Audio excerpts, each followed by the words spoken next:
Doing pretty good. Shall I show you what little I did? Sure. It's not really great, but I kind of spoiled the greenery. Actually, that looks great. But this one is not. I didn't know how to handle it.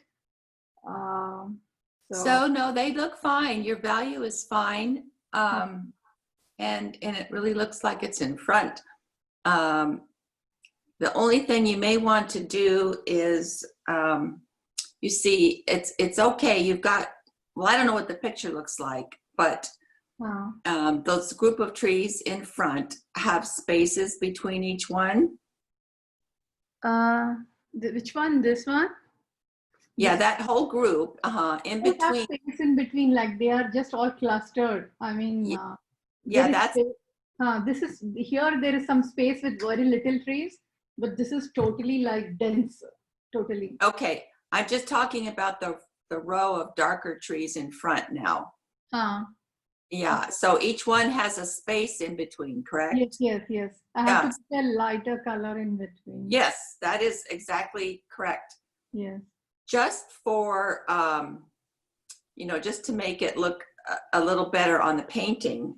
I'm not sure what you see in the photo, but you might want to fill in a few of those spaces and make it a little bit more grouped instead of individual trees. Okay.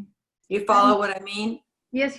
I got it. I had colors, so I just went filling it, but I need to fill the spaces. Yes. A little more. Yeah, we don't want quite so much space. Yes. Then they won't. The problem with those kinds of pine trees is it's really easy, especially when there's a whole lot of them, and they get really stiff, like little soldiers sitting there. Yes. So everything you can do to, make them look more natural and, like tree-like, the better. And so combining them a bit more in a few places would probably help. And this space also, should I fill with pine trees, this part? No, not yet. I think you need to finish, and then you can decide what you might fill it with is maybe a little more of the yellow ochre, or a few more dark areas, but don't go back yet. Wait till the rest of the picture is done. After finishing the whole thing, then probably to make it, okay, then I'll decide. And box, Robin, there are actually they're all spread out trees, like all this goes with the trees. So I just left the color like that. All this will covered up with trees, and here also it's all the trees come here. Yeah.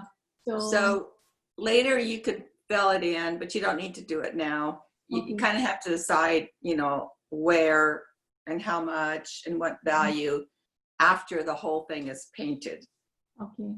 So, to see how much you have to balance. Like if you got a lot of activity and darker colors and all going on in the front part, the part that you haven't painted yet, then you may want to balance it by putting a bit more back there. So first I should finish the downer part and then think about placing trees and all. Yeah. Okay. Actually, I didn't know how to do pine trees much. So you won't believe, before I did the hills, I first did the trees because I really it was past 1 week I was putting it aside. No, I'm not going to. Then I thought, no, I should do it. So I first did the trees and then I came to the rocks, which is not right, but Yeah, I understand. If you screw up the trees, then you won't have wasted all that time on the mountains. Yeah. I get it. I know. So I was just doing that. So I should be joining for the fall session, as you said. Okay. What is that class? I mean, is it also painting or it's a discussion kind of thing? Yes. Okay. So you're talking about the exploring the watercolor process class? Yes. So that is every week. I think that was a class, no, Robin. It was in fall. You told me to join the fall class. Yes. So there's 2 classes in the fall. Actually, you can join for the next one, which starts next week. You can do whatever you want, but there's one that starts next week as well. That's 5 weeks. But which one you think, right now, from my end, I want to do I want to learn paint and all that. So out of the 2 classes, which one you think is the better one? I think, How can I improve my skills in that way? How can you move me forward? probably I'll be able to spend a little more time helping you in class, in this class, in the Wednesday class. Okay. There will be no painting done in the other class, exploring watercolor class. It'll be a lot of talking by me, and then the students will hold their work up and I'll give feedback. Okay. Maybe one more of this class, and then you could go into that class in the fall. So Okay. if you take this class again for the next 5 weeks in through August, then you could pick up again for fall in the exploring watercolor. Yeah. Exploring. And that is the exploring watercolors. What does it you teach in that? Is it painting, or again that's a discussion thing? It is no demonstrations. I just introduce a new artist each week, and then we talk about it. How does it make you feel? What's the artist trying to achieve? Talk about the colors and the style and the technique. So I'll research and bring you different watercolorists each week. Okay. And then that's for a portion of the class. And then the other portion will be people holding their paintings up, and we'll go around and share, and I'll give feedback so that everybody can learn from each other's work. Okay. So yeah. For this class, then I can take the painting only, so that I can be prepared for the fall thing. Yeah, I think so. And one more thing is, you told you're going to show me how to draw the water one. So you remember, Robin? So didn't I share? That was a previous class thing, what you was talking about? Yeah, I did share water last week. Okay. So were there any questions? Not really, but I'll try on my work, and then I might have some questions on it. Okay, so last week I forgot to hit recording, so I can't send you the recording. I just hit recording for this lesson, so yes. Zoom wasn't recording me, but you do have a sheet on water, correct? Yes, I have. Yeah. Yes. Yeah. I didn't do a demonstration on water. I just talked about it anyway. So, because there's not enough time, then I went on and did the sky. So actually the sky thing last time, what you did was really good. Actually, I thought if you could have recorded and sent us, that would have been very useful for us. Yeah, well, there is the recording that's online, with the Zoom class, under my class listing. Yes, I saw that one, but yeah, it was a little different, and it was really, you were every time a little different, yeah. And the depth, you were showing the depth, like light, medium, dark. It was so really shown and nice. Yes. Good morning, Deborah. Good morning, Robin. Hello. Hi. Hi, Raj. How are you? I'm trying to get my last few bites of breakfast real quick.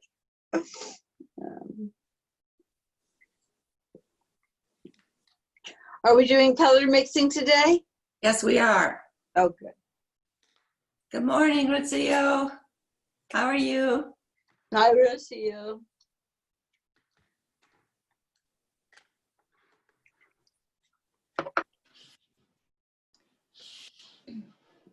Hello, good morning. Good morning. Good morning, Robin.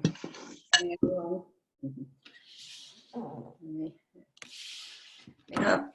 Here comes Lori. Hello. Lori. Good morning. Good morning. Hi. So with the lesson today, I'm going to do greens first, which is very important with landscape. And then I'll go through and do my color mixing swaths, which I do on the board here, and talk about each combination. And if you have your sheet that I gave you, you might want to pull out the mixing greens, mixing darks, and tips on mixing colors. I'll go through all that. I'm following. So if you can't find it, if it's on your device and you haven't printed it out, don't worry, because it's just the same. I'm just going to go through it and talk about it. Okay, I switched to my, and Ellen will join us in a minute, I'm sure. I'm going to switch to my board now, so it's a little bit bigger.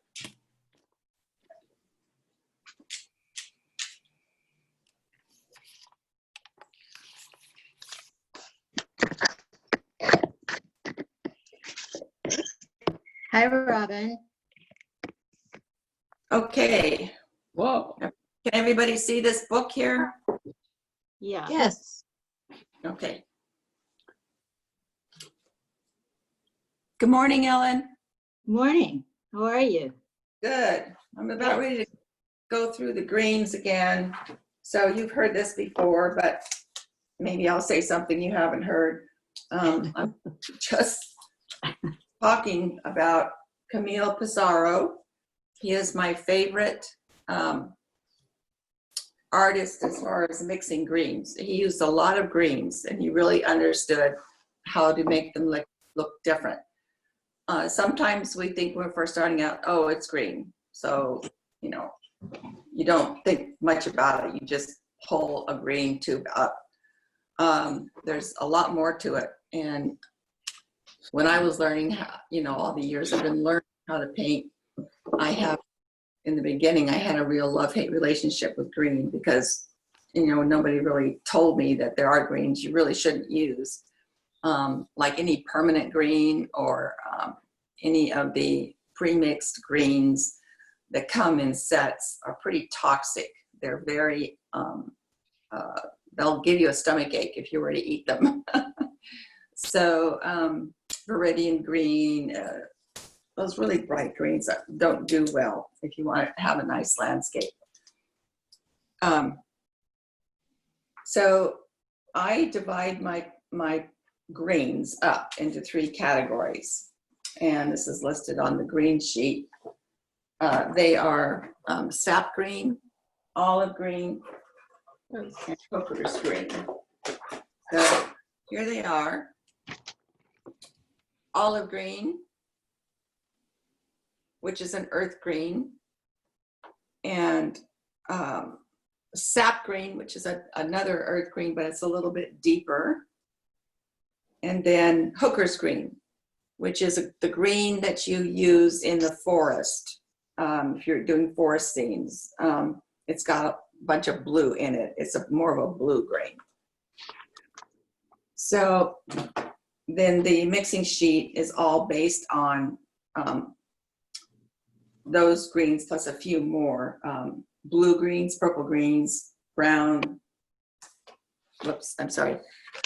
Earth greens, yellow greens, and blue greens. And all the ways you can mix them. So if you just start with either any of those greens, you can mix other colors into it, which I'll do. But the first thing you have to do in your picture is determine what type of green you're working with. So sometimes it's easy and definitely all an earth green. Sometimes though it's a little more complicated and you have a mixture of blue greens and earth greens. Sometimes you have all yellow greens. It just depends, but it helps you, you know, to decide which predominant green there is. And then you can go to this sheet that I have and mix in other colors to get exactly the green. And the way I match colors, and I mentioned this before, is you take, say, trying to match the colors in the picture here.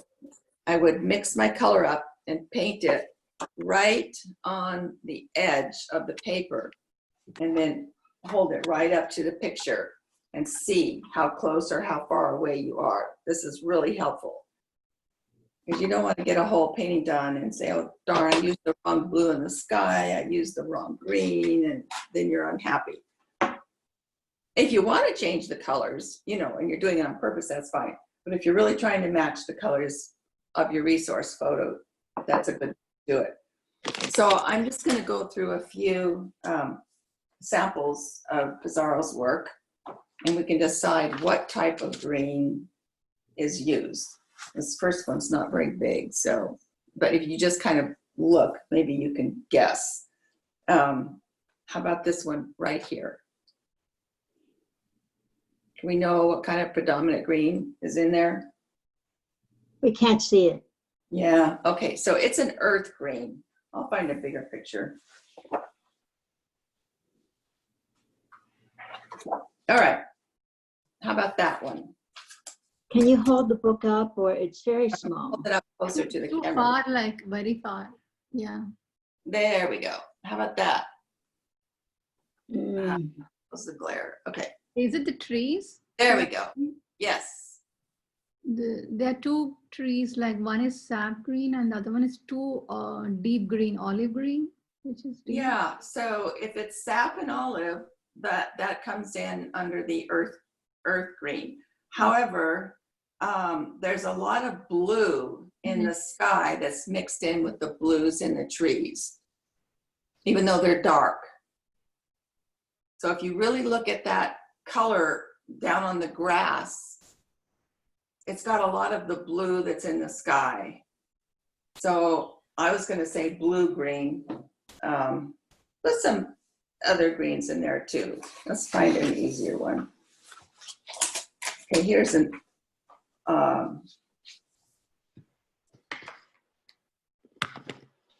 so hard to see. I'm trying to find one that you can see. Okay. This is kind of like the last one. So these two on the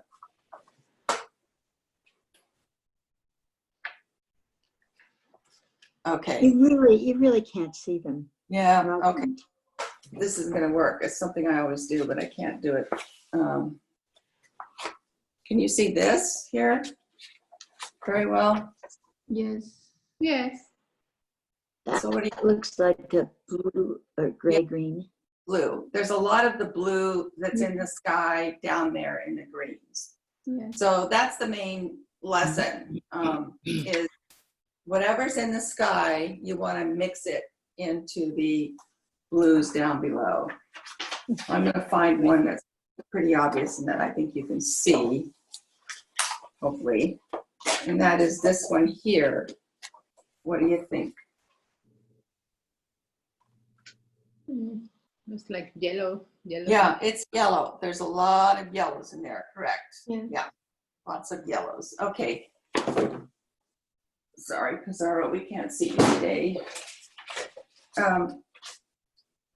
So I'm going to just go through these greens and show you how to mix them, and a lot about how to mix color, because there's a and things you want to do and not do.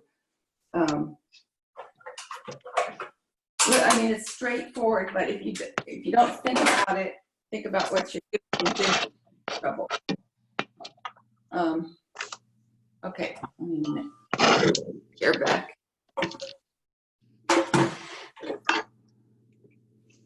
Okay. Well, first, remember the 3 different greens: sap, olive, and hookers. On my palette, I have them laid out better. I have olive, hookers, and sap all together. So remember that you want to put out the color that you're mixing with first.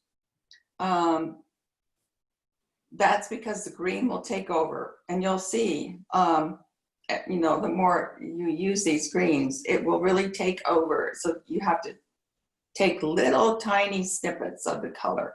If you start with the other color, then there's not a chance, that you lessen the chances that it's going to take over. We're going to start with the earth greens from the sheet, and I have the combination yellow ochre and sap out first. So put water in your brush, dip into the yellow ochre, put a little on there. Then we're going to clean the brush, go back in, and I'm going to take just a little snippet of the sap, just a tiny bit. A little bit goes a long way. And there you've got a nice earth green.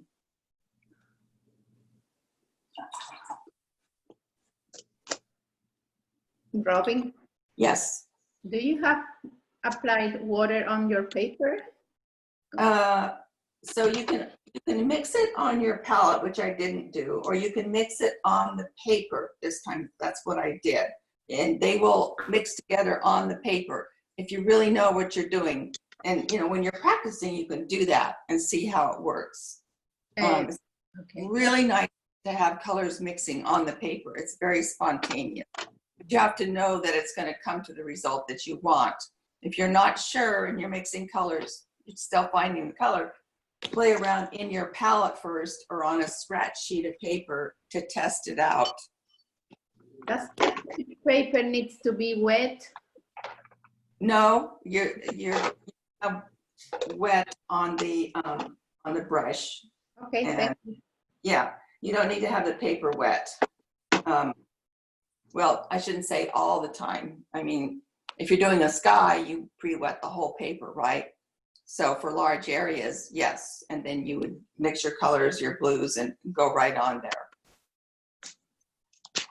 So, so now we're going to a deeper earth green, which is raw sienna.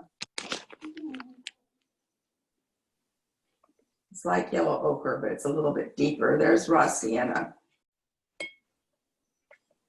And sap.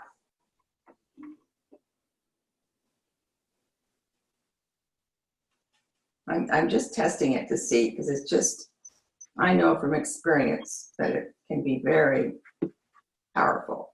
So there we go.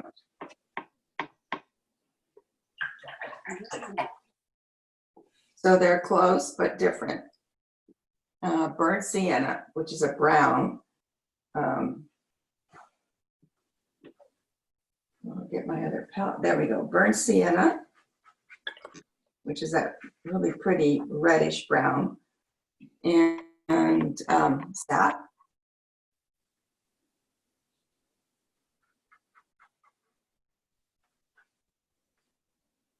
A little bit different. Are we supposed to see? We can't see what you're doing. You can see these colors here.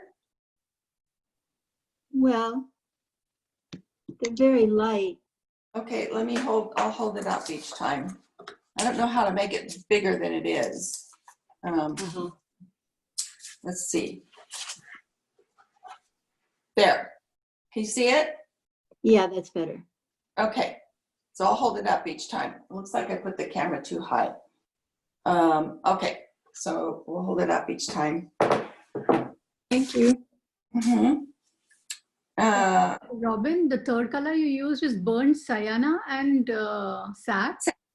Yeah, yes. So far I've only used sap as my green. Okay. So I'm going to skip down. I'm not going to do every one of these. You can do it, but I'm trying to show you basics. Burnt sienna and olive. Same color to start with as the last one, but a different color that I'm going to mix it with.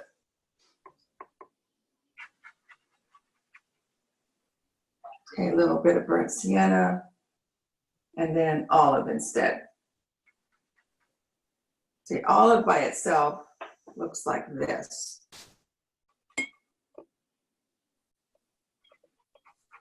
Like that.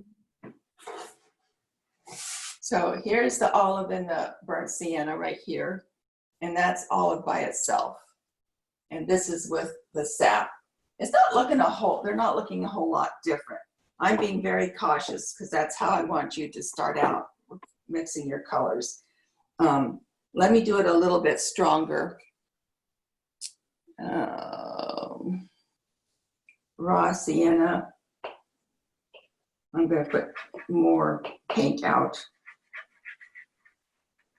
Let's do raw sienna and hookers.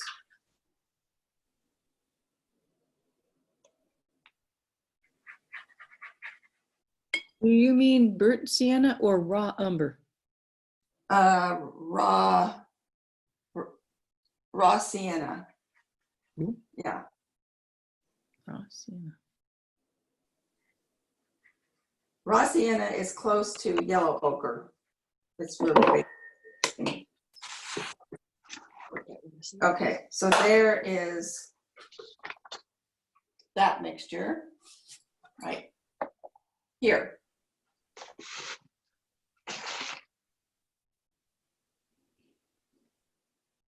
So it's not, I should show you how all olive green looks, I mean Hooker's looks by itself, maybe, so you know. Okay, so there's Hooker's. At the end, you see there's a lot of blue in that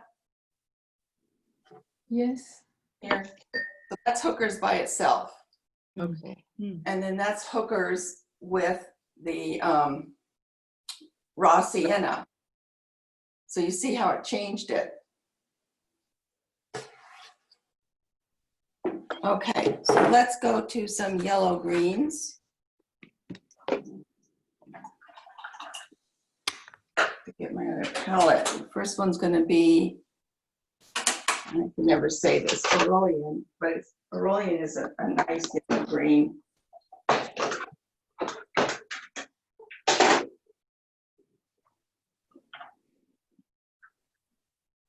Here it is. Pretty bright yellow, not quite as bright as Cad.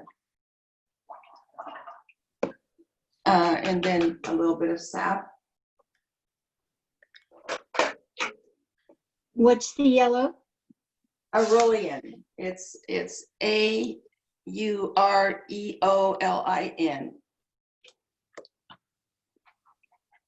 And I'm putting Hooker's green into it. A little bit more. So you see what I'm doing? That is very green. Let's say I didn't want it so green, I want more of the other color, then I'm going back at it with the other color on top. I'm just going back and forth. So that's Aurelian and Hooker's right there.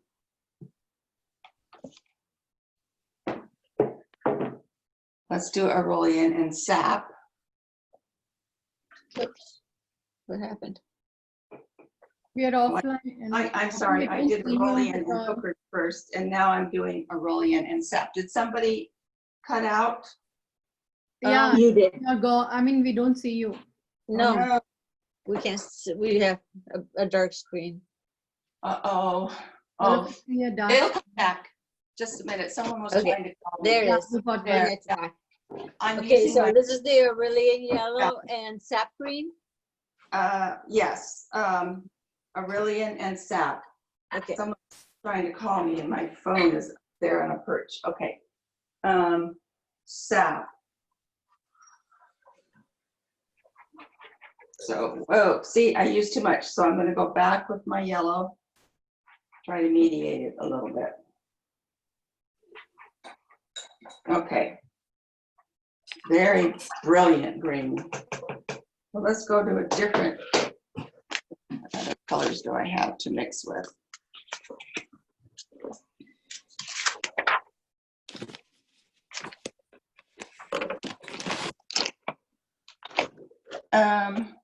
Cad yellow. I'm going to show you cad yellow, which is a very bright yellow.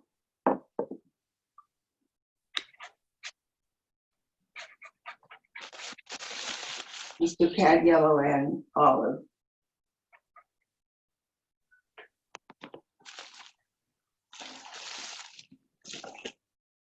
Okay. There's cad yellow and olive. Right there.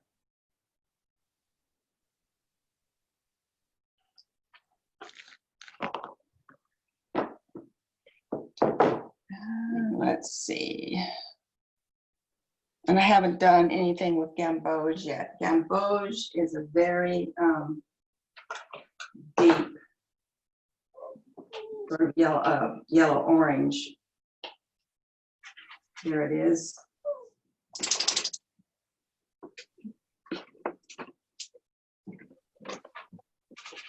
And let's put a little sap into that.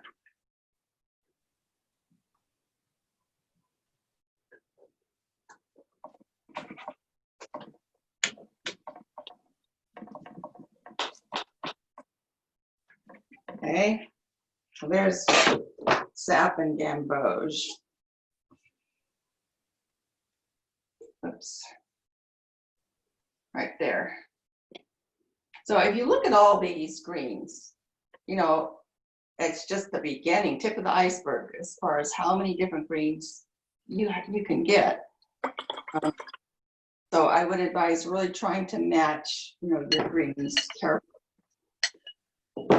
So let's do a few blue greens. Once again, we're going to put the color we're mixing with down first. The first one on the sheet is French Ultramarine. There's French Ultramarine. Beautiful blue. And Hookers. So this would give you a really, you know, deep in the forest.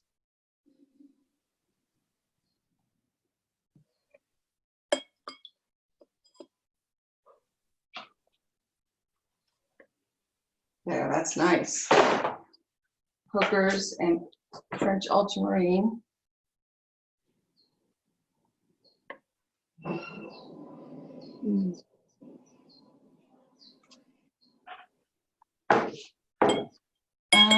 And let's skip down to Cobalt is almost the same, but it's a bit different. Cobalt is more of a medium blue. That's Cobalt. For like the middle part of the sky, not the top, not the bottom. We'll mix that with a little Hookers. Oops, that was olive. Okay, that's olive.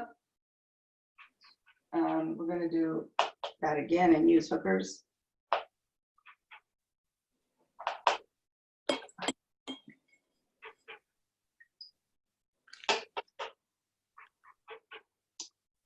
Okay, I don't want to put the green out first. Let's do it again.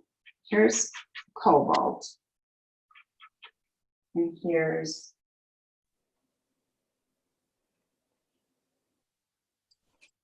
Hookers. There we go. Okay, so now there's Manganese, which is a very beautiful blue. Let's do one of my favorite combinations, Manganese and olive green.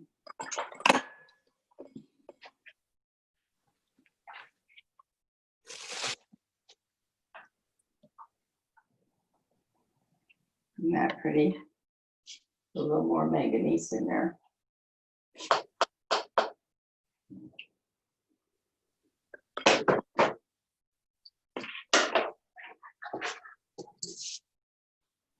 So this one is manganese and olive green. That's nice. Okay. Now I'm just going to do the dark greens for a minute. So I thought I'd show you this painting to get started on the concept of dark. It's like the last painting I did, and I'll talk for a minute too about the order. So this is a painting that's not even halfway done, but sky was put in first because here's the photograph I'm using, because it has to come down to below the horizon line, and then this row of trees is going to come next, and then the bottom part, and this tree here goes on top of this row of trees. So I painted the sky, I painted the mountains, and now I'm starting to paint in these trees here because they go on top of everything. This is dark green. In this, I have a combination of, I think it's sap with permanent magenta. So any red or purple that you put with your green will darken it. And then I throw in some indigo to even make it darker, because as you can see on the photo, it's very dark. We're talking about dark, dark greens here. So it's a sunset picture, you know, when the land is very dark. So this will be just a few notes on how to get dark greens. Well, like I said, any red or purple. So I have down alizarin crimson.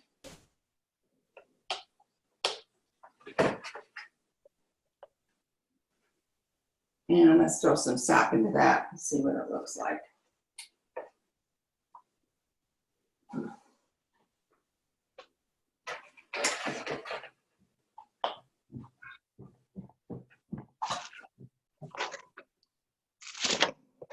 I don't want to get too much on the brush.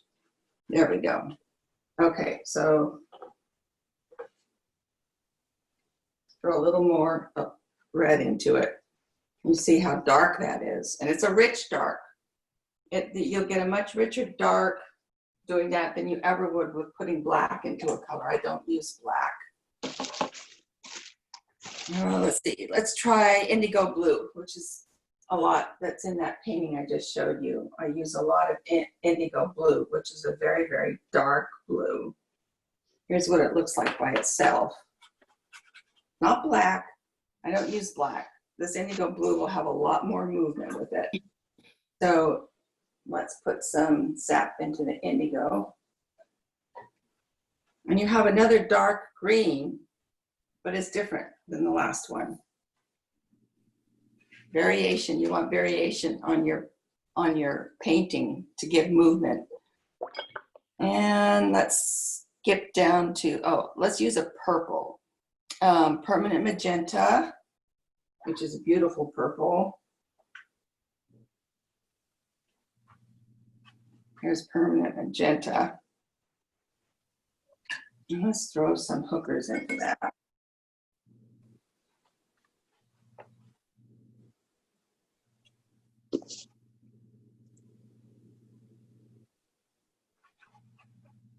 A little more purple. Then you have another dark green that's different than the last one. That's this one here. Let's see, all of the above with sap or olive green. That's sepia, which is a brown, indigo, alizarin crimson. Any red or green will give you a dark, any red and green will give you a darker green. And we'll try one more. Let's use the brown.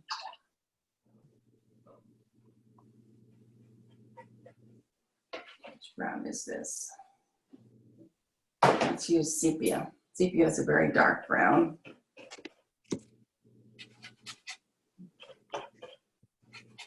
It's good for tree trunks. Sepia and a little bit of the sap.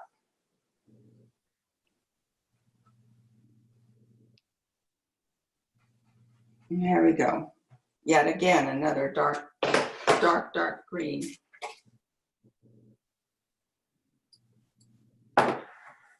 Okay, anybody have any questions about mixing color? What's fun to do is to get a large sheet of any kind of paper, and you don't want to probably waste your watercolor paper on this, but if you have a block, that'd be perfect. Ellen,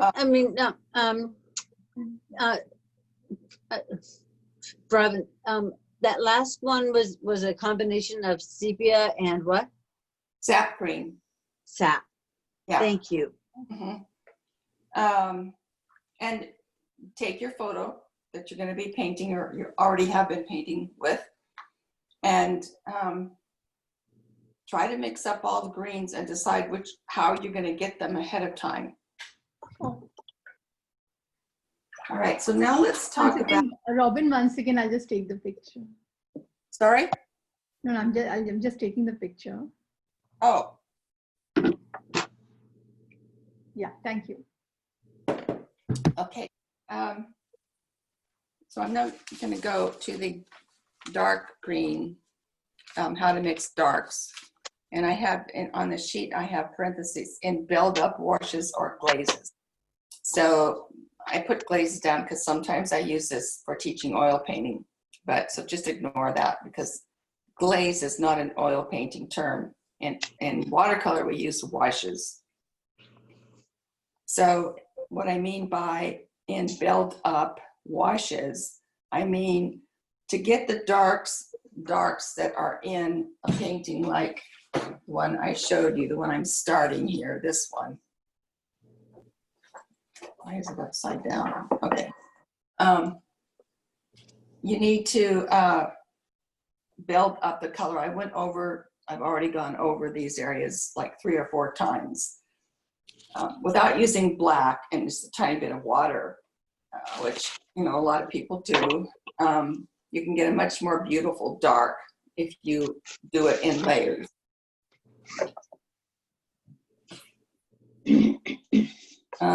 Really nice blues now are like French ultramarine. Here's a blue.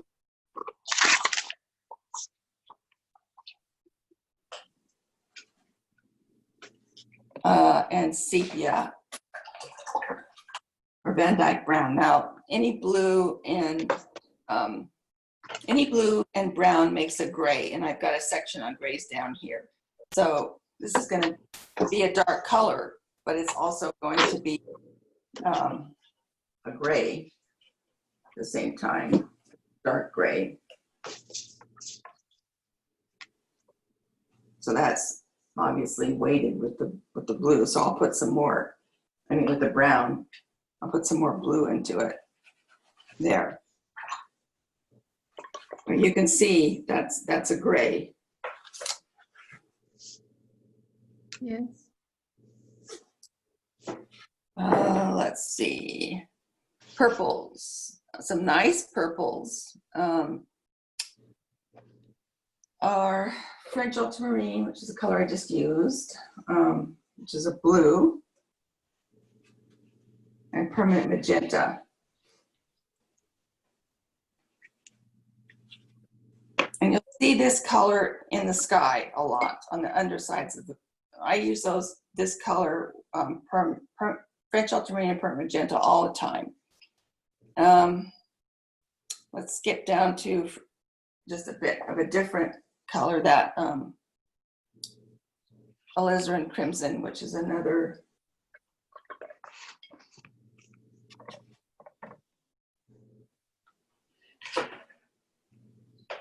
purple.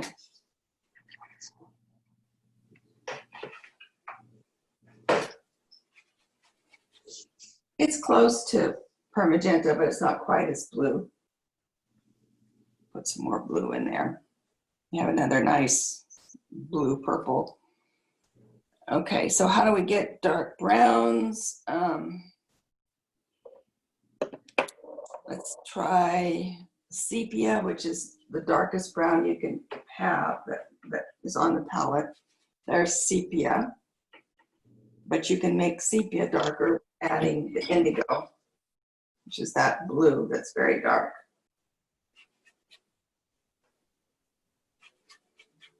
So that is good if you have a tree trunk, this one right here, that's very dark. You want to use, if it's a lighter tree trunk, you want to use probably burnt sienna. So that's one brown. Okay, and then we're going to go down to the last section, grays again. I touched on that earlier. Once again, I think I've done this twice now, but just so you see it, because I like to emphasize this, a beautiful gray, much better than Payne's gray, is taking some manganese and some burnt sienna.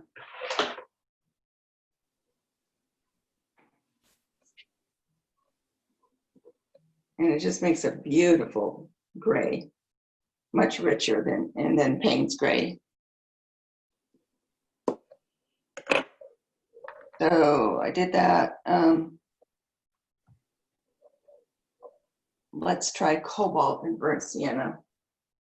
going to be a bit deeper.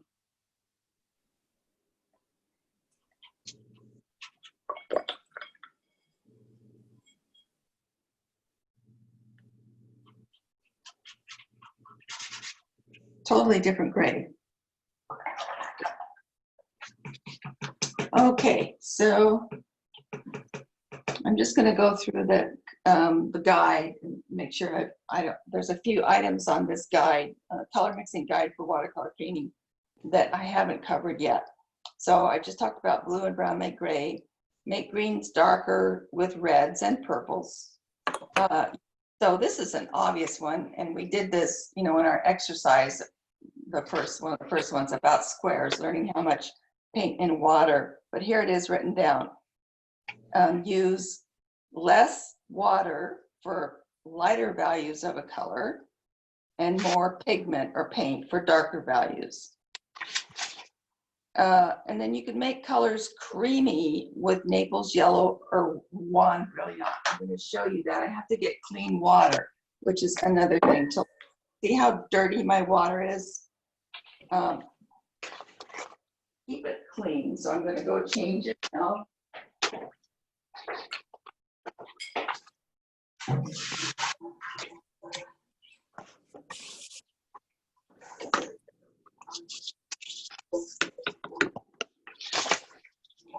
You want to keep it clean, especially when you're mixing lighter colors.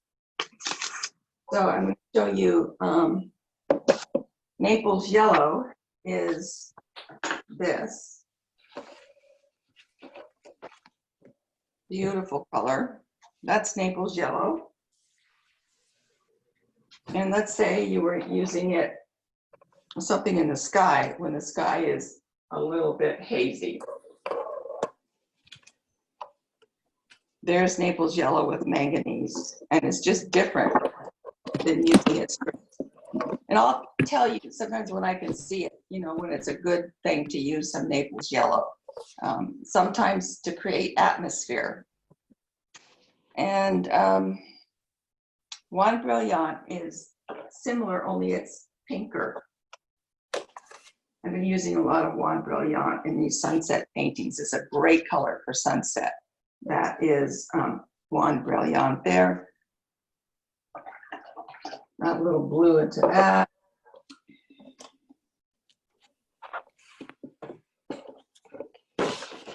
Got a good combination. Okay. Make color. What is the colors you used just now? Those two colors I didn't notice. Yeah, so that was Juan Brilliant and manganese. Okay. Make colors more opaque with white. What do you say? Manganese and the first color? Manganese and Juan Brilliant. Okay, thank you. Yeah. Make colors more opaque with white. So that's the difference between transparency, where you can see, the paper underneath, and white. If you add white into it, I do this a lot. There are thicker areas, and it just becomes more opaque. I'm putting white there on the side. So if you look at this swatch, it just did. I don't know if you can see this through the screen, but there's the white, and there's just pure on that color.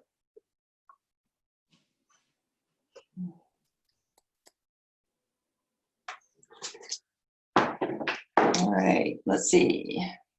Add yellows to brighten the greens of foliage on trees. That's pretty straightforward.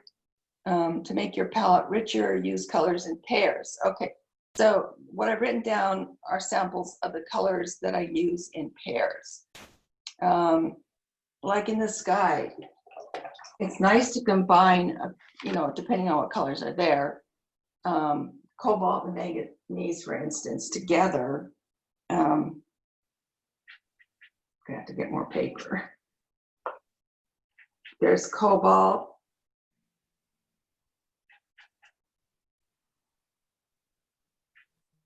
And manganese. Just mix a little bit. So you have a nice transition from one to the next. It's just that makes movement on your painting. Gives richness. Okay, vary your darks instead of black. I've covered that. There are many colors you can use: indigo blue, sepia brown, French ultramarine with permanent magenta. A large, dark, and opaque area on your painting has no volume or movement, especially when, yeah, question? It has no what? Value. It has no what? A value. There's no movement. It's just solid. If you use black, especially.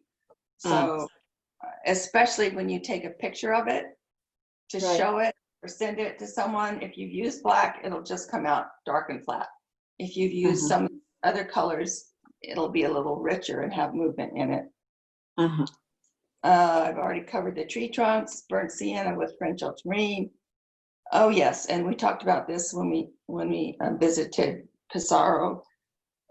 Mix the same blues you've used in your sky into the greens down below in the landscape. For instance, if there's mostly French ultramarine in your sky, put that French ultramarine into any green you used. The reason for this is it makes the painting hum. You can move around the painting. You can always tell if someone hasn't incorporated the blues in their foreground, because the sky and the ground aren't talking to each other. They're just in a big fight. So that's a real key thing in landscape.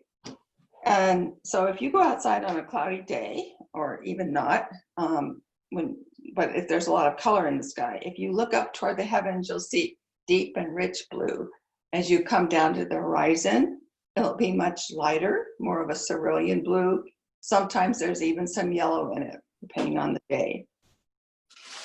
And that covers the last point. You can warm up the horizon with yellow ochre or raw sienna. Those two yellows I showed you. Okay, we've done greens, we've done mixing color. Any general questions about mixing color? The big thing is, what I want you to do is do it yourself.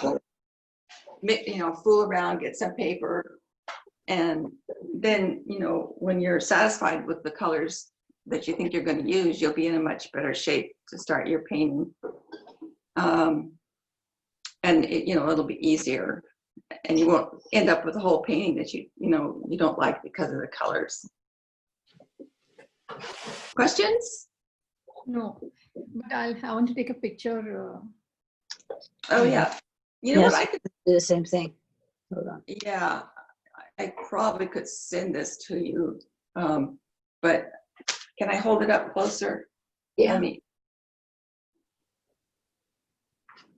Oops. There we go. Perfect. Okay, there we go. Yeah, thank you. I'm going to switch back so I can see you all. Robin, Yeah, what do you do about gray skies? about what? Gray skies, like foggy days. Gray skies. So I would really concentrate on the. Like that outside. Do you see that sky outside the window? Oh yeah. Well, I don't know if your sky's the same as mine. But look at your grays. Your gray section, which is on your dark sheet, right? And then figure out which base blue, which blue you want to start with. And I've talked a little bit about that. I use 5 blues, a light blue or a dark blue. But what blue is it? Because the blues are all different. And then add various different combinations of the browns into it and see if you can, match the color for the sky on that And day. then those would be the blues. Some variation of that would be the same colors you'd use farther down in your painting? Because of matching the sky and the... Yeah, I think so.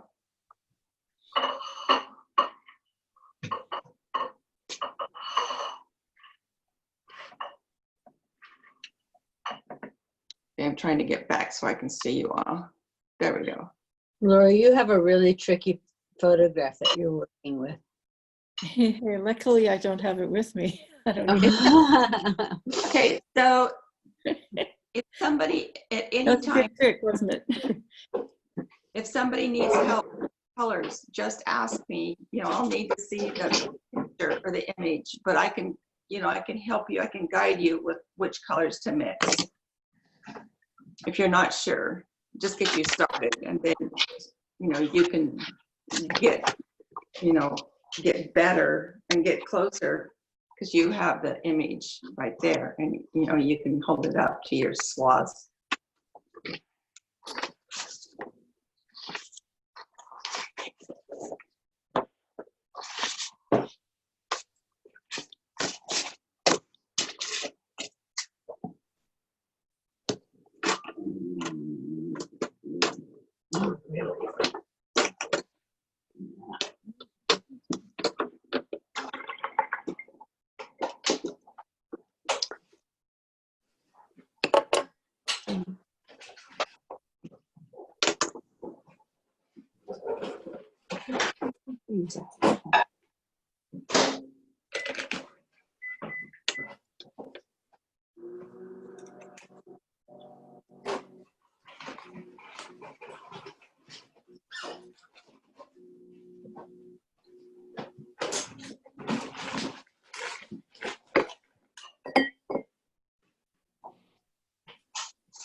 So is everybody good to go to start painting now?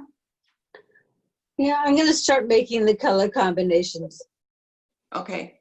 because otherwise I'm not going to really know when I'm doing it Mm-hmm. which ones are which. So That's great.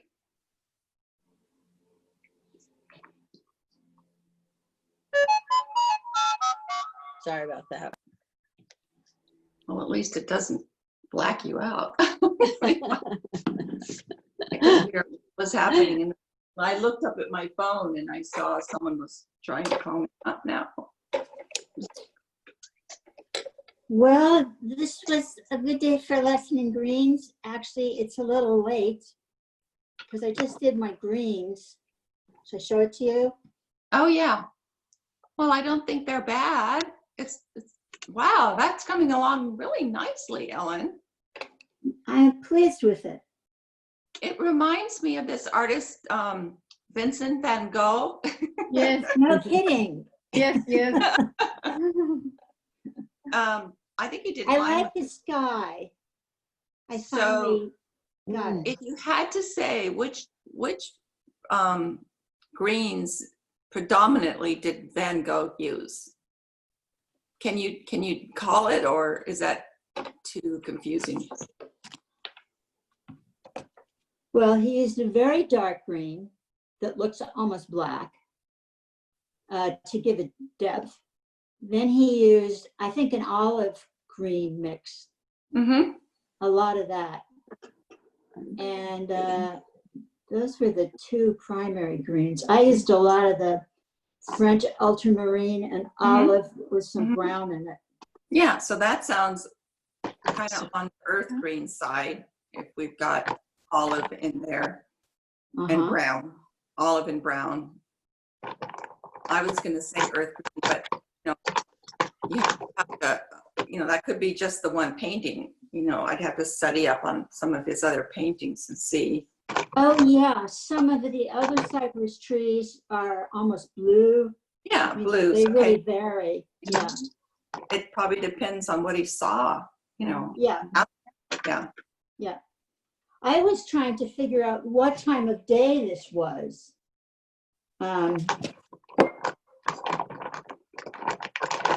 Yeah. Maybe sunset with the magenta. Yeah, I don't know. It just like, it's kind of a gray day though. I mean, there's not a lot of brightness, you know, not like some of his paintings where it's clearly the middle of the day and it's All right, burning hot, you know. right, those yellow ones. Yeah. I would, you know, I'm looking at it now. I'm thinking that there's a lot of blue in those trees, but there's more earthy colors, yellow ochre and so forth down below. So he's done a combination there. Mm-hmm. Mm-hmm.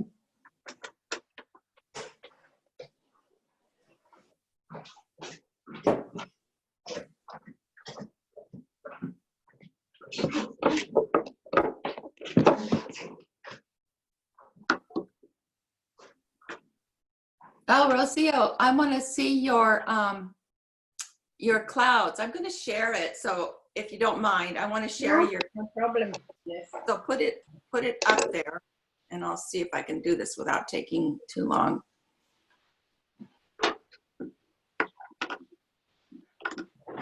There we go. Okay, so here's the beginning of Rocio's sky. I think she did quite nicely. She's got a lot of color in there, and they're definitely rounded shapes. You know, you can see the bottoms and the tops of them. Yeah. And yeah. That looks great. Very well. Okay, so you can go on, just move on down the painting. Yeah. It looks very stormy. Is that what you have in mind? Yeah. It looks a little bit stormy in the picture, but I think I kind of put an accent to it. Yeah, that's good. That's good. I like what you did. Not doing I put more. You added drama. Yeah. It's very dramatic. Yeah. Yeah. Yeah. Speaks, talks. Bruised. Yeah, it's more gray in the picture, but I don't know. I decided to use some magenta. Oh, it's nice.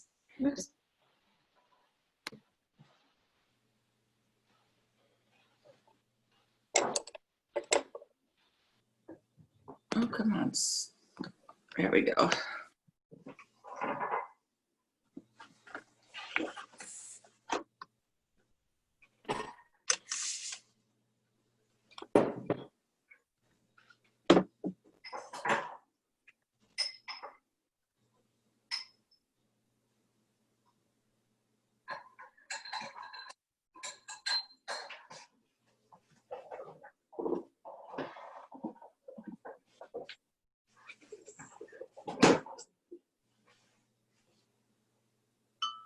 So Raja, which are you continuing on the one with the sky that you had finished? Yeah, I had a sky, but I need to refine it more. I want to do with crayons. You mean chalk? Uh, You mean the chalk pastels? yes. Yeah. But I'm thinking crayon. No, pronunciation is crayon. always different. Yeah. So I actually I just kept it aside so that I can continue it later. I thought this was my last class. It's 5th class, right? So I want to show you the one I showed you today. Okay. So but the one I had, the sky is I did very little, but yeah, I'll do that. I thought that sky was great. I liked it. I spoiled it. I don't think so. Yes, I spoiled it. I mean, what I did on the paper, the earlier first version of it was really good. But I couldn't repeat the same thing. Yeah, this one I did was better. Yeah. So I like that, but let's see. Okay, let me see the other one and see. But here it's gone. I have to find hold on. thing. I'm gonna keep holding it. Hold on just a second. The main part of the sky got totally lost. No, I think you have a nice painting there, and I think you should continue on that one. Were you going to start over? Yes, I have to. I thought if possible, I'll try to rub this part. I mean, I'm going to use the razor and rub Yeah. this part. And then slowly I can, here I want to do all the chalk part little bit. Yeah, Get you that can 3D work on effect. Yes. you can work on that with the chalk. Yes.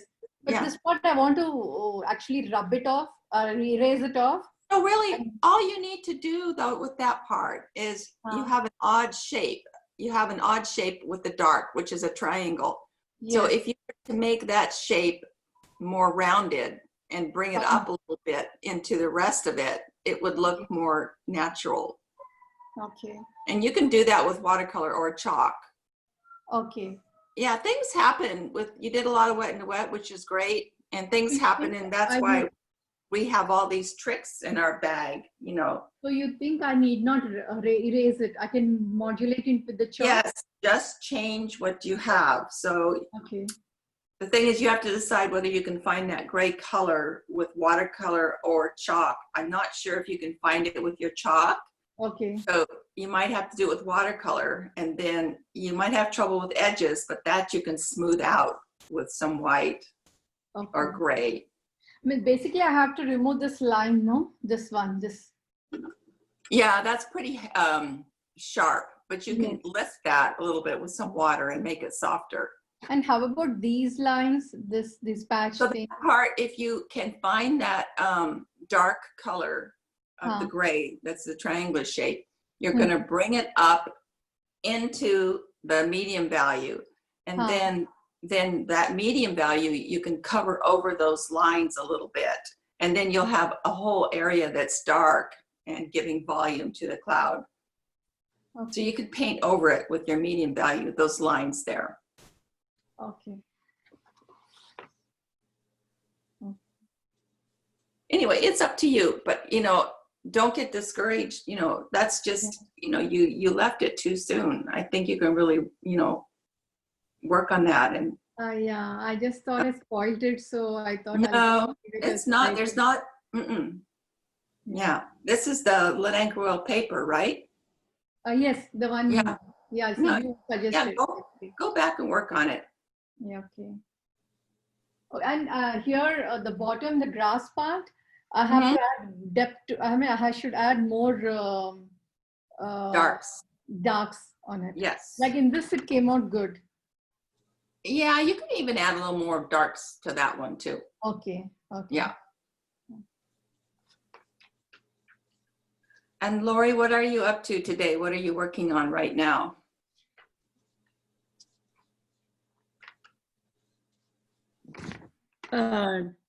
Mixing colors. Oh, good. Okay. Color mixing. Great.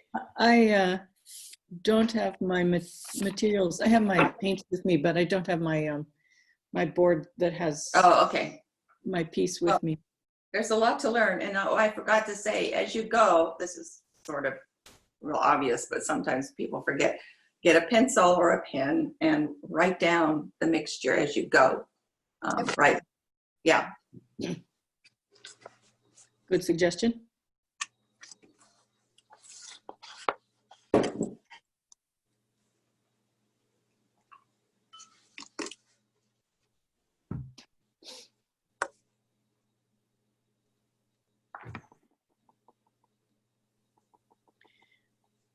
Robin, we're up in Mendocino.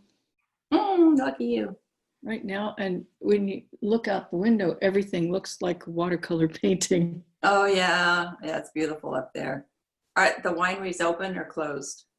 Oh, I don't think. I think everything's closed. Yeah. I thought maybe they were trying to do that. You can come in one at a time thing, but no, I think they were just. They may have been open until yesterday. Right. Everything closed down. I had an appointment to get my hair cut on Thursday for the first time in months. And boom, it's canceled. It's all your fault. Oh. Yeah, I also had my hair appointment for Friday. Oh, God. So You're I- gonna have to look for a while longer. Ponytails. I booked, then it got canceled. Then we were on again, and now it's canceled. So Yeah. I just feel sorry for the hair salon. I feel sorry. Stylish. Yeah. I go Oh. to this really nice Indian woman who owns a shop in downtown Los Altos. She is so sweet and so nice and has a family, and man, I don't know what she's doing. Does she travel? Because She a lot of, I think once a year back no, I home. mean, family. would she, yeah, that's Oh, gonna be hard I too. thought but about her coming to my house. Yeah, Uh-huh. I thought about that. Maybe I've she read could, that a lot of folks are having someone come and they do it in Yeah. their patio or their yard or yeah, something. that's exactly what I was thinking. I think she could probably cut it. I don't know how she could do the color, very well. Oh, right. Because they use, a lot of equipment for that. But I could ask her, see if she's. Yeah, maybe she could, if she could mix Yeah. it in advance or something. She might be able to color it. I was thinking of asking my hair person if she could help me cut my hair if I held up a mirror. Oh. Oh Because I've boy. been cutting it, it's bearable, but the back is terrible. And I like the second time now I could use a little help. Yeah, the back is always hard. Yeah. Right now I have the choice of having my husband do it, which I've eliminated quickly, or me. I think it just let it go. Yeah. I'm relearning how to do braids. Yes, your hair looked really cute last week. Yeah, my hair's not. Yeah, it did. It will be pretty Thank soon. Well, it's the least of our problems right now, I think. I was up in the city the other day just because I hadn't been there. I was curious. And it was so sad. I was downtown and, there's so many little stores that are closed or boarded up because of the protests. It just felt, and a few small businesses open, you wonder how long they can possibly stay that way. Very sad. Yeah, here in Mendocino, that's the first time I've ever been here, but it reminded me a lot of Bodie. What's Bodie? Bodie is a California state park that's actually a ghost town of old Western buildings. Oh, I didn't recognize the name though. Yeah.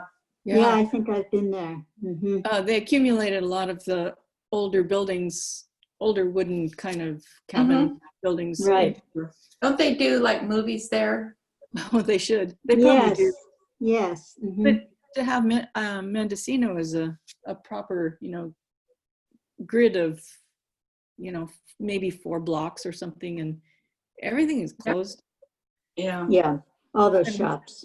25 to 75% off sales in the window.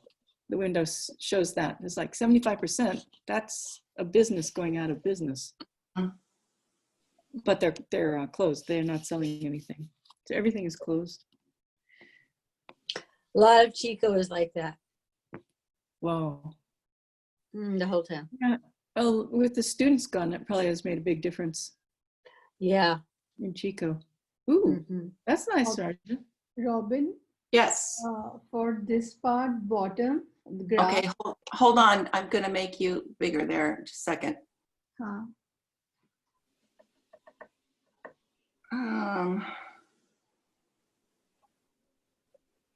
Okay, hold on. Sorry. All right, it's not working. So anyway, hold it up. Yeah, I'm supposed to use these greens, which we exactly used these greens here. This one, Yes. this one. Yeah. But since the hill colors are different in my painting, will those greens go? I gave it winter look kind of thing. So what you want to do is when you're mixing that yellow yellow, green. You're gonna use a combination of one yellow, like one of the yellows I talked about, Aurelian or one of those yellows. And then you also want to use a yellow ochre, which I also talked about, and put a lot of that in that area. And then, remember I mentioned this, you're gonna go back and mix that color in some of those trees. Then the trees in that area will talk to each other. Okay. Thank you, Robin.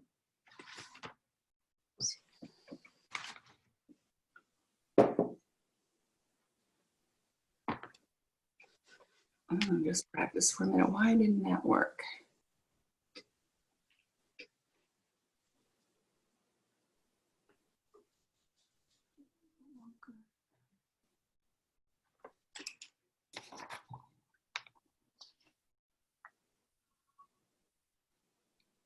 There we go. Okay.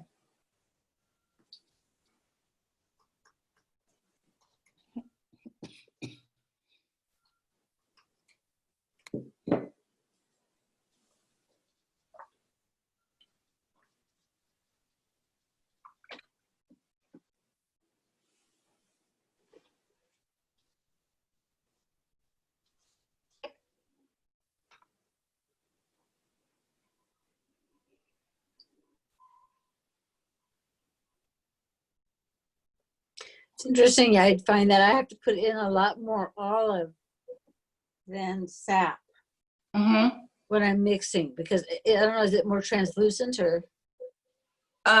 It's not quite as pervasive as sap is. Yeah, I'm noticing it.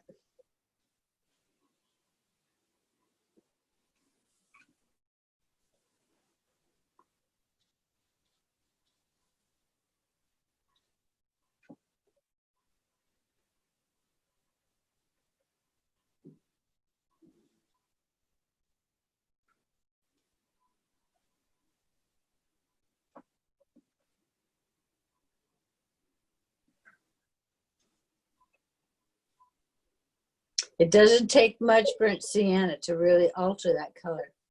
Nope. Doesn't take much of anything except for, like, if you tried to use Viridian green, Yeah. that would be messy. It's a real pervasive color. Yeah.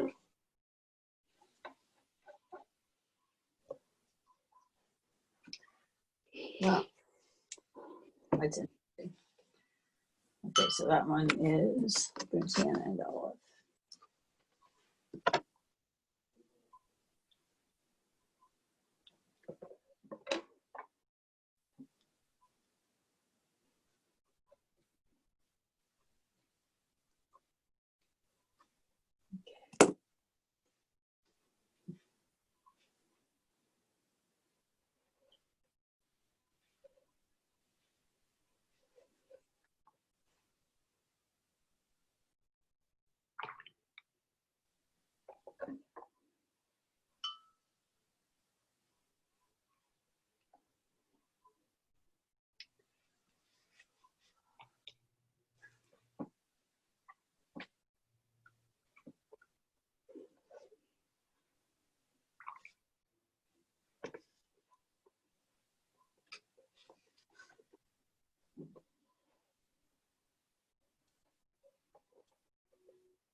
Interesting.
Did I mention that you can take a piece of tape and run it along the outside of your palette, like masking tape, and then label each one? I'm not sure if I mentioned that.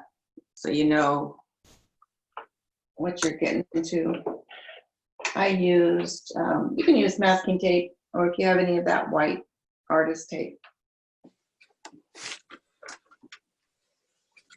That is a good idea. Mhm. I've got to get a real palette. The palette I'm working with, I think is making it harder for me because it's Yeah. big ink. It's So, pretty big, just so you can mix colors and have room for everything. I'm gonna have to go and find something like that. Now the one I have is too small. Yeah.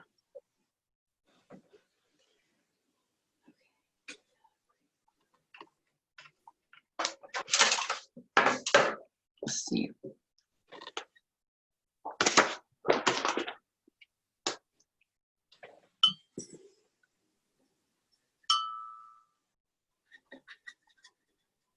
Oops, I have to go change my water.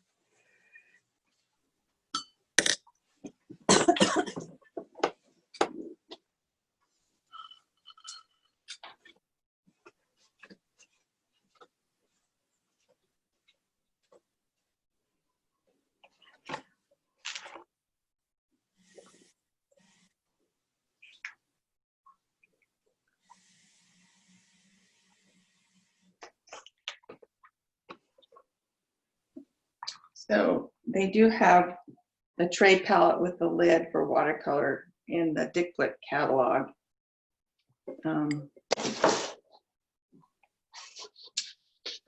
Right here. It's called, Is that similar to what you're using? yeah, it's exactly the same. Masterson Aqua Pro Watercolor Palette. And so just, under, if you go to Dick Blick, just look in under watercolor palette. They have several, but that looks like the one that's as big as mine and has a lid to it. You want the lid. Okay, good.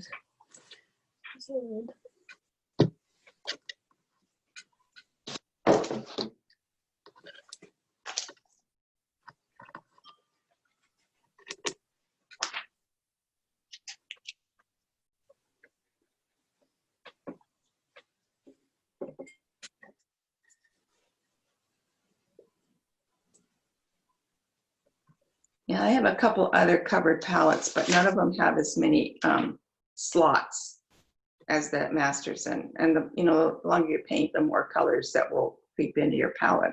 So you want to leave, enough openings to have all of them. On your palette, you're keeping just the straight colors? Yeah. I have two palettes actually. And then I go back and forth depending on what colors I need. But in general, you don't have any mixed colors on your... No, mixed colors come and go. Sometimes the little slots get dirty with mixed colors. That happens sort of on its own.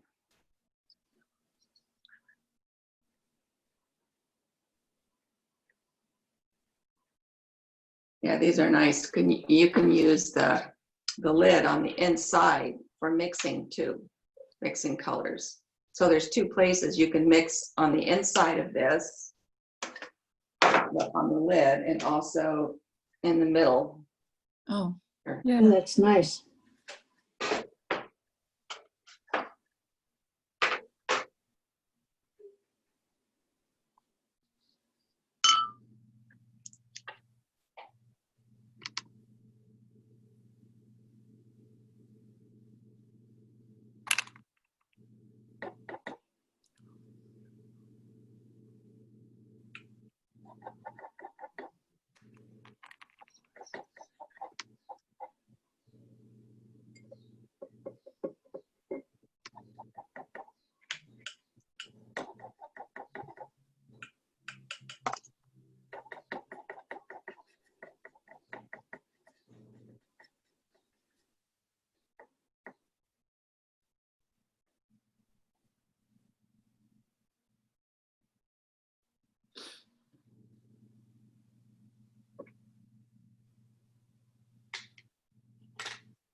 Is it areolan?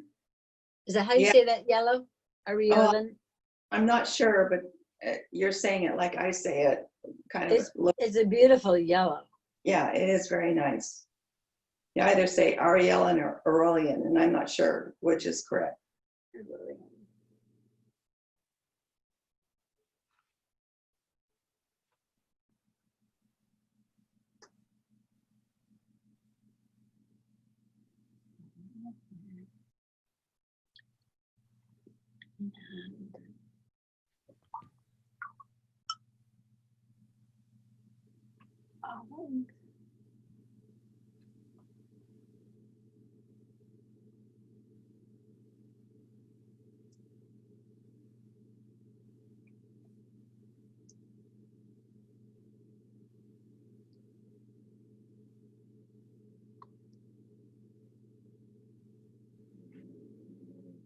You can see that olive green is kind of a tricky color to learn to mix with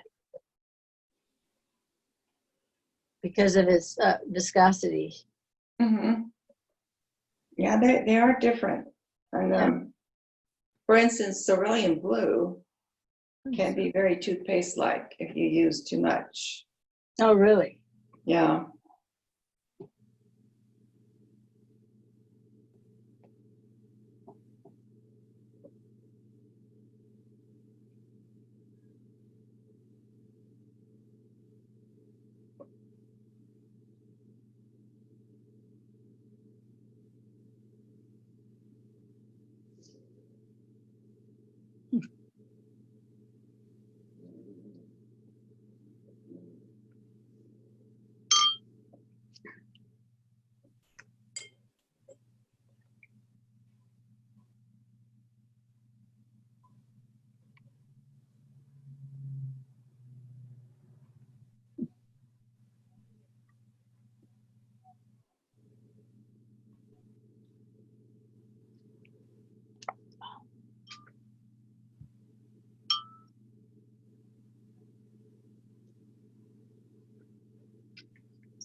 Mm-hmm.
The sienna is sure a pretty color.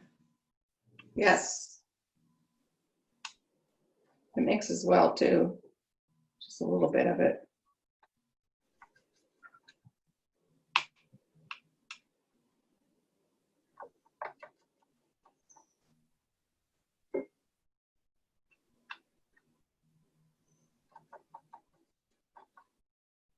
Be right back.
Robin, Mhm.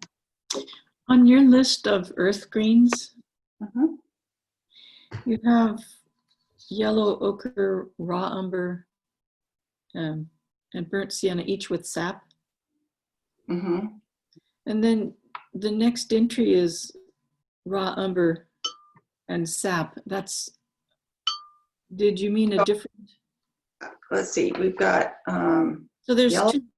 two duplications there. I wonder if you meant something else. Just cross them off. I'm sorry. I need to redo this and get the duplications off. Okay, so that's just duplication. That You would know Yeah. what I did with that, Lori, is I did it a second time with a little bit more intensity of Yeah. each of the colors, so you could actually see it a Yeah. darker sort of So the one I think I did redo it. I don't know which one I sent. Let's see. We've got for the earth greens, we've got yellow ochre and sap, raw sienna and sap, Sienna. burnt sienna and sap, raw umber. Now the raw umber is the one that's a little bit different than raw sienna. So I actually don't have any raw umber on my palette right now, but Okay. it'll make a nice earth green. Yellow ochre plus sap, and that's a repeat from the top. So you can either do it again or just cross it off. Then we go into the olive. So yeah. And for olive, you have just, on our sheet, you just have burnt sienna. Oh, really? Okay, well, there's a couple more. You can do olive with the raw sienna and the yellow ochre too. Okay.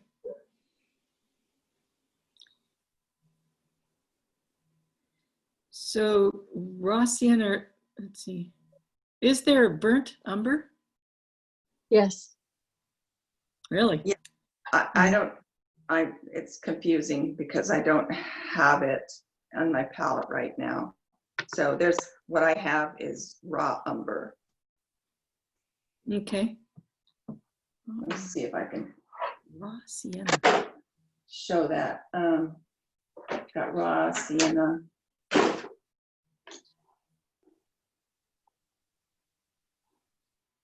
The two main ones are, I don't think I have that, are raw sienna and yellow ochre. Those are very close. Raw sienna is a little bit deeper on my other palette.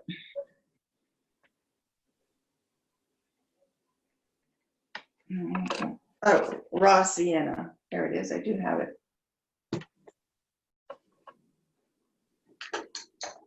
I don't know if I have burnt umber. No. Let me look it up and see what it says in here. So you would mix those the same with olive and or sap? Yeah. Try the combinations. Okay. Sometimes just changing your, your colors a little bit will get closer to the green you want. Yeah. Okay. Let's see, burnt umber. Burnt umber. That's crazy. Watercolors. I don't think, maybe there's not a color. I think there may not be a color. Burnt umber. Yeah, sorry. It wasn't on our list to get, but Yeah, no, I know. I'm probably making up a color today. Let's see, watercolors. get hookers.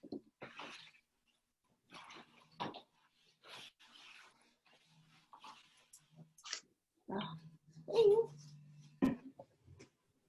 Morning. Good morning. Yeah, fine.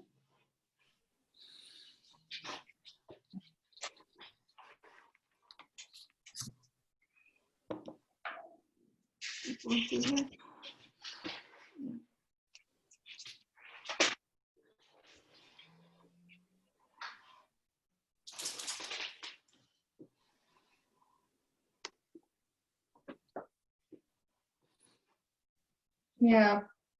So burnt umber is a very dark brown. And I guess I sometimes was using it, but then I mostly use sepia. Burnt umber and sepia are very close. It's if I held this up, you probably couldn't see it, but yeah. It actually looks like there's a bit of red in it too.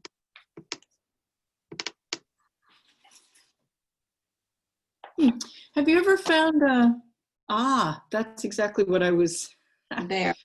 wondering if you ever found. Yeah, can you see that? That's burnt umber. Uh-huh. Yeah, it does have more red than the. Yeah. And that's in the Dick Blick catalog? Yep.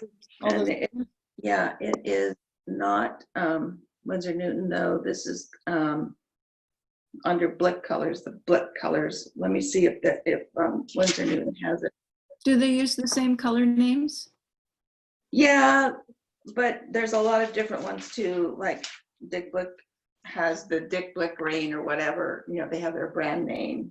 Let me see here. I know and I like Winsor Newton. Let's see here, because they change. You know, it's like women's sizes. They change the color from maker to maker.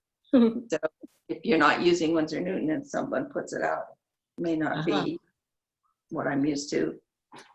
But that's okay. You just have to get used to it. Oh, yes. Okay. So Winsor Newton does have burnt umber. And it's really actually much different than the yellow ochre and the raw sienna because it's a darker, deeper brown.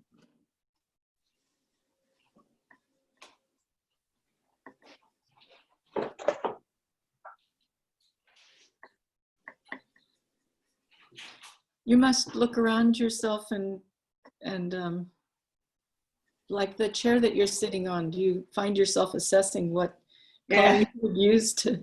Yeah, outside I do when I'm traveling and there's beautiful colors, you know, but maybe not the furniture.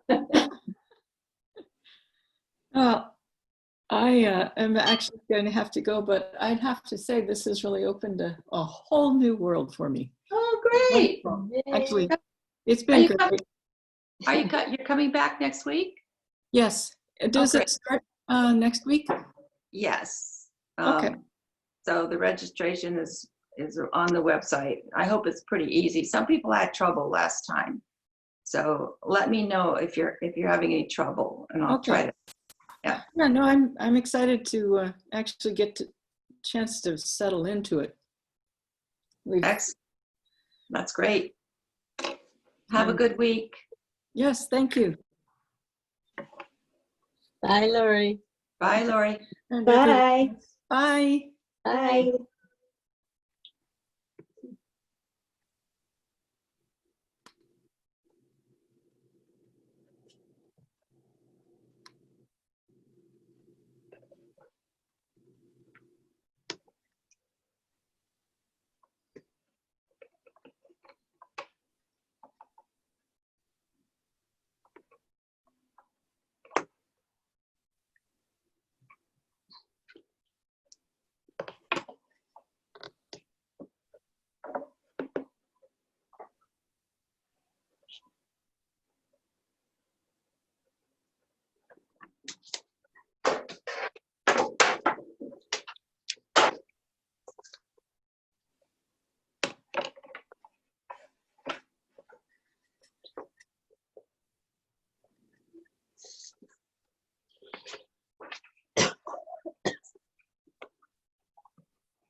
It's kind of interesting. I'm noticing that you don't use the cerulean blue to make greens.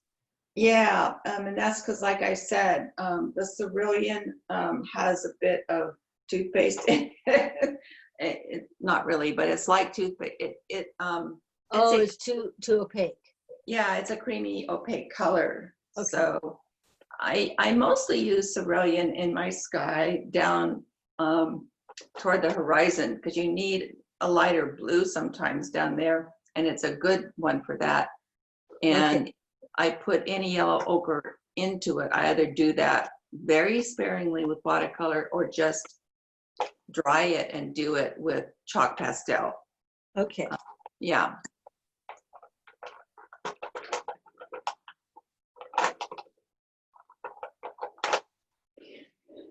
Okay, Robin, here are my trees. Okay. Kind of getting Let me finished with them. Let me get you bigger there.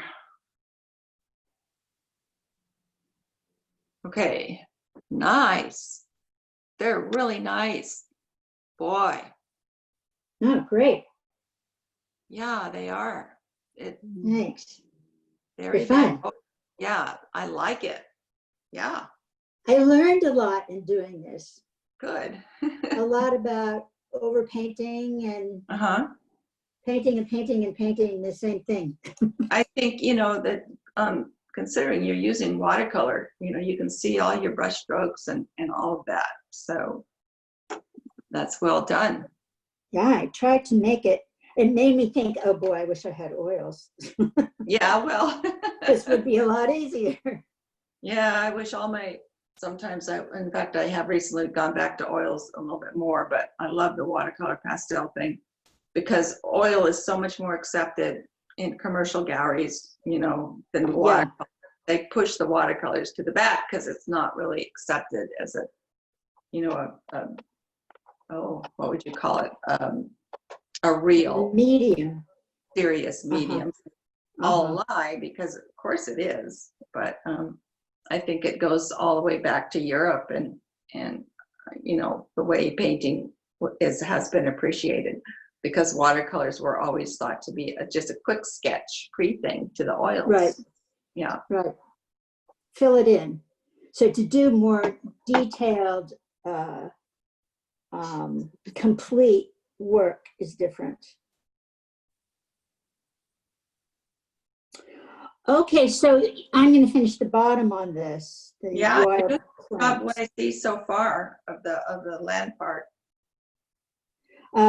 The land part, I thought the land part was pretty good, except I erased this. Although I had a hard time understanding what he was even painting. I mean, these are mountains, but like, what is this black line? Oh, so he did that a lot. It's just his style. He was stylizing it. He outlined, you know, with strokes of black. I see. It's so nothing. That could have been more mountains. Yeah, and he'll take the line work and use black to outline things, and you know that was just the way his technique was. But you should be able to paint right through that erased area. Yeah, that's what I figured. Mm-hmm. Yeah, the tree was the wrong shape. that happened. Yeah, and I changed this guy because I didn't get that big flower. It's too psychedelic. Couldn't do it. Oh, well, his paintings, I think, you know, he could have been on LSD or something. They're very psychedelic. Yeah, absolutely. And this one particularly, I think, was pretty wild. Yeah. But you know, next, I'd really like to try that watercolor of yours that I love. It's a kind of a rectangular picture. It was in the catalog once. I think it was in the window once. It's a plain landscape and kind of in light colors, or fairly light colors. Do you know which one I mean? I think the one that was most recently in the window is a Yosemite scene. Oh, it could be a valley scene. Yeah, let me send the one I think you're talking about to you right now, and then you can tell me if it's right, okay? Okay, yeah, Gotta go find it. I'll be back in a minute.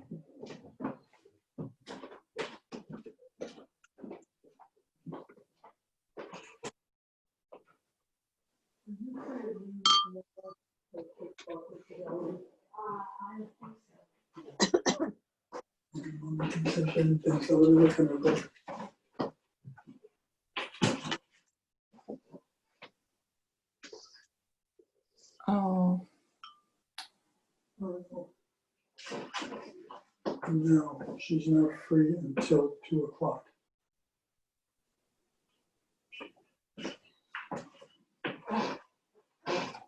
He says he is open at 2 p.m.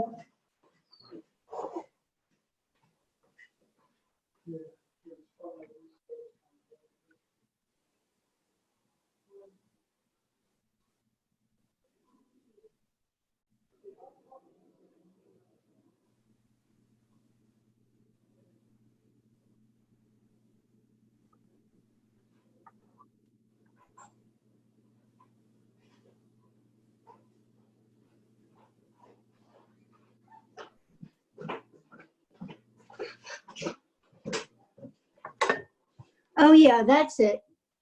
okay. So let me send this to you as a, as an image on your email. Right. Is that the entire picture? Yeah, it's Yeah. rectangular. Mhm. Yeah. So just for learning, and sure. There's a lot of pastel on this. Oh, really? Okay. Yeah. Blurring the edges. Mm-hmm. Yeah, I really like this one. Okay, I'll send it to you in your mail. Great.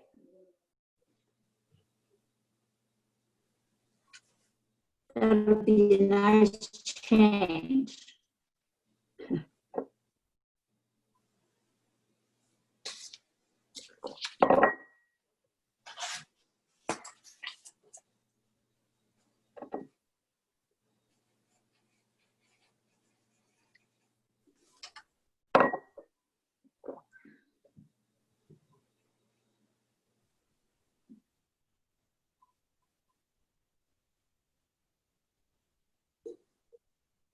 Robin, Mhm.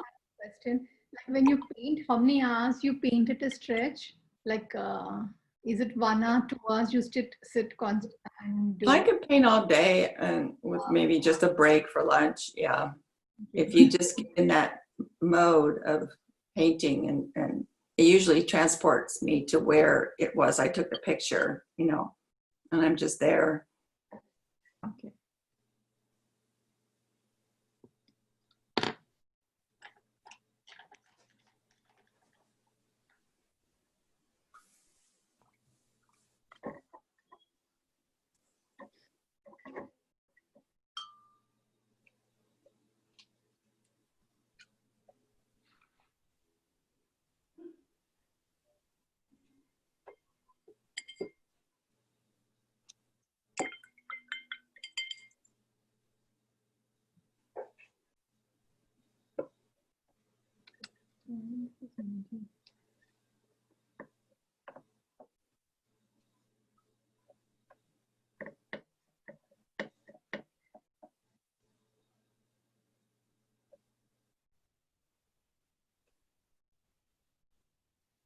Dark.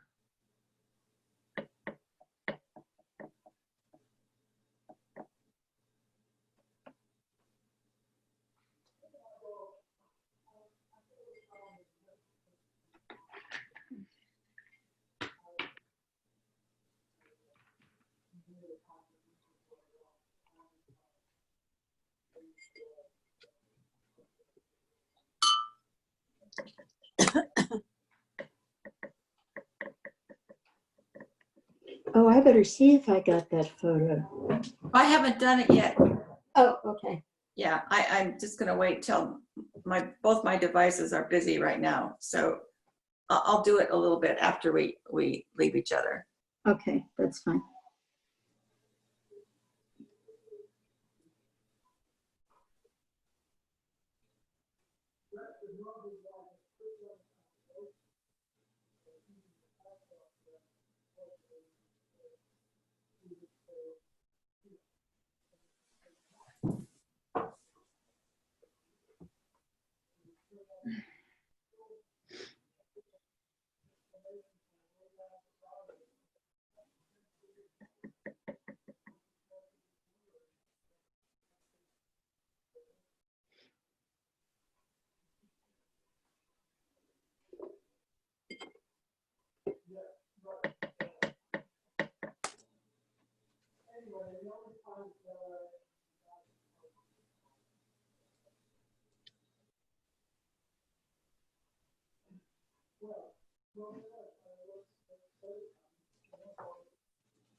I really like this Naples yellow. It's nice color, yeah. Everything. I've never used it before. Very nice.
Robin, can I ask you about the greens for my picture? Yeah. Okay, I'm gonna put you up.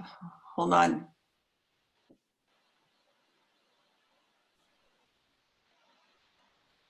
Okay, so you've got some brilliant yellow greens on the side there. Yes. And I would take one of those yellows we were using, either CAD, I have lemon yellow. lemon, yes, lemon yellow for that, or you could try the Aurelian if you. Okay. Which yellow do you have on hand? I have lemon. I have cadmium, Uh-huh. golden yellow, and Naples. Yeah, I think that the lemon yellow is the best bet. And then for the dark greens, you're going to remember what I said. You're going to use the French ultramarine blue in your greens. And for the dark greens, you know, mix those two colors together, French ultramarine and sap, and then add some permanent magenta in there to get it really dark. And then there are a few light greens. Also, it's more like earth green. yeah, you might try just a very light mixture of that same, you know, those three colors are dark, just make it light. Not, you know, a bunch of water. And then when it's darker, it's very thick. Try that, and it's really hard to see. Yeah, I was thinking maybe use some sienna over here. I don't know, I can see some brown. Yes, you're right. Now I see it. I was thinking that there would be. So burnt sienna through there, maybe a little yellow ochre. Okay. Yeah. Yeah. Okay, great. Uh-huh. Thank you. Is that the picture that you were doing in the sky this morning? Yeah. I can't believe how fast that was. It's amazing. Looks great. Thank you. Good hours work. A little bit. Yeah, it took me like 2 hours. Wow. But yeah, I was trying to. Yeah, I put more magenta. Oh, this is the other one. I see. Like Yeah. the 3D effect. I mean, the sculpture. I mean, the clouds are given the whole form. I like the light. Yeah, it'll be interesting That's to what she see. used. It'll be interesting to see what the foreground looks like. Mm-hmm. Yeah, it's coming along really well. Mm-hmm.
I really like the combination of sap green and manganese blue.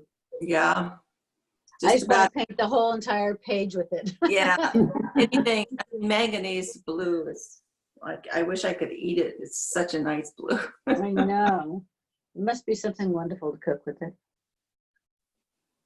Yeah, I also found, I tried indigo. Oh, I've got to try that.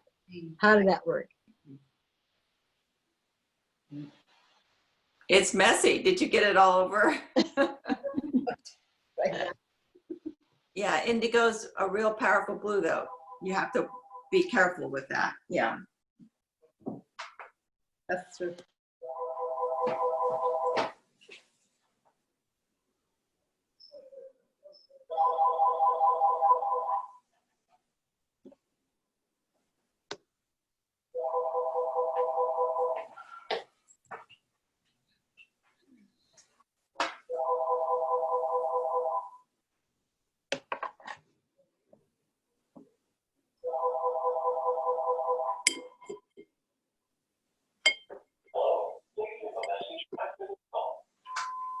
Hello, this message is for Robin Scholl. I'm calling in regards to an appointment you have for Tuesday, July 21st. Looks like you have an ultrasound at 9:30 and then a follow-up with Dr. Wesley Kong.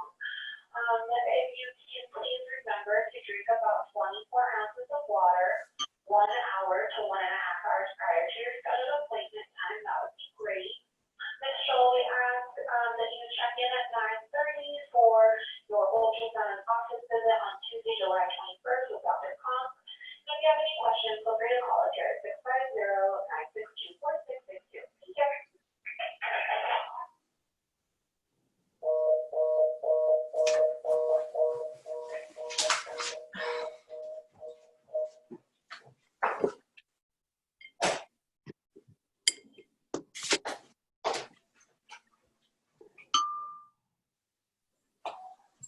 I hope everything's okay. Yeah, I didn't know how to answer. I didn't want to answer it, and I didn't want it to leave a message, but Very good. like ignore it anyway. So I'm just checking in here. I hope we see all of you back next week. Oh, it's time to sign up for the, I'm coming. Yeah, okay, I'll great. be in. Yeah, I'm Maybe- just letting, is it gonna be the same class over again? It's Or is the it? same- Now, I can, if it's just you folks and no one new comes in, I'll come up with some different exercises than what you've already had. If we've got a newcomer or two, I'm just not sure how many people are going to sign up between now and next week, and a lot of people do at the last minute. So I'll probably have to go. There may be some repeat, but during that time you can just be working, and I'll help you on your paintings. And Ellen, you're coming into the other class? Is that right? I am. I was hoping that Steve Crow would come up with something so I could do his in between and then do the 10-week class. Oh, But I wrote to him and, I haven't heard yeah, anything. I don't know what he's doing. I know he's teaching, I think he's teaching a kids class too. So yeah, well, I hope to see you in either class next week. Continue. Definitely. Yeah, One way or another. And Great. Robin, thank you so much for this class. I think you've done a fabulous job. I thank can't you. imagine teaching painting over the TV. So Yeah, thank you for all of putting yourself out there and doing it for us. I've Thank learned you. a lot. Yeah. Thanks. Yeah, Yeah, it's Yeah. always a great class. thank you. I really, yeah, I was new at it all, and well, Ellen was there. The first classes weren't so good, but we got better. You got way beyond that, and it didn't take long, really. Yeah. One class. Bravo. Yeah, yay. Thank you. Okay. Well, Hey, Robin. if anybody has any trouble signing up, just shoot me an email, and I'll either, I can either guide you myself. I'll send you to our helper person at PAL if there's big trouble. Okay. Okay. Oh, right. Yeah, I'm not Okay. sure what's going to happen. So, all right. Keep up Bye. the work, guys, and we'll see you soon. Bye. Okay. Bye. Bye. Bye, Rocio. And Rocio, do you want me to try and Bye. get online with you on Monday? Oh yeah, we can try that. Yeah. Is it Monday or Friday? I forget which day. Monday? Yeah. Friday. Okay. Friday. bye. I'll be there. All right.